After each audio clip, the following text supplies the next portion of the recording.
Friends, now that the hostages have come back, a deep scar that opened for us on October 7th, 2023, can begin the process of healing. And I wanted to share with you a story that was very inspiring to me and that took place on October 8th, 2023. Obviously, like many others, when the news about the hostages being taken, the horrifying images coming out of Israel and Gaza came through on October 7th, October 8th, I was shaken and horrified. And like many, the images that struck me most were those of women, children, the elderly being dragged into captivity in Gaza. You didn't have to belong to any faith, religion, nationality to be just horrified by those images. And at the time, I, like everybody else, was thinking what it is that I can do. And as a person of faith, as a rabbi, a member of the clergy, my immediate instinct was to see, okay, how can we reach out to other members of clergy? I've done a lot of interfaith work, and my thinking is, okay, there's clearly no one else in any other religion that would approve of something like this. This is goes against all the tenets of humanity to take women, children hostage like that. And so my initial reaction was to see maybe there are, maybe it was naive, but maybe there are members of the clergy in Gaza who are going to hear an appeal to humanity to say, look, it doesn't matter what you belong to, this is not something that can be done. So I thought, you know what I'm going to do? I'm going to do a video in Arabic, and I'll try and speak to clergy in Gaza directly to see if they will speak out against these atrocities and to see if they would call for the release of hostages. But my Arabic is not where it should be, and I needed help. I needed help from someone to uh, to to to get the video going in Arabic. And these are the days before AI and ChatGPT. It was not easy to craft the message, to say it.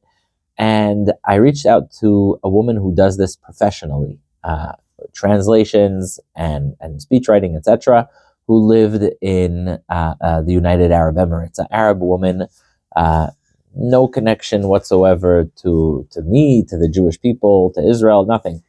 And I sent her just the text. I said, this is the message that I have that I wrote up, and I needed it translated into Arabic in a way that would resonate.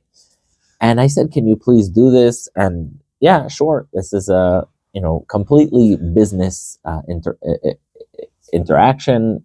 I need this material translated, and I need help with making sure that I can say the words properly. And I send this to her. And she puts in a lot of work. She sends it back to me. She sends me the words. Everything's perfect. A lot of work. And I say to her, how much does it cost? How much do I owe you? And she responds to me and says, no, it's okay. And this is why I'm tearing up. She says, it's okay. All she wants is also for the hostages to come home. And this is a woman in the United Arab Emirates. And I think it was very moving to me to see that humanity. And I think it's been very inspiring to me personally to see the stability, the humanity, the morality coming out of the United Arab Emirates in the past 2 years, when so many countries and societies got dragged in to extremism, to strong rhetoric, to really, the kind of performative madness we've seen with Greta and her folks. But the United Arab Emirates really never lost its cool, never lost its humanity, was always clear-headed, whether it was calling for the release of hostages. And the same, by the way, the same clear-headed mindset that they had enabled them to be the number one country in delivering aid to Gaza successfully.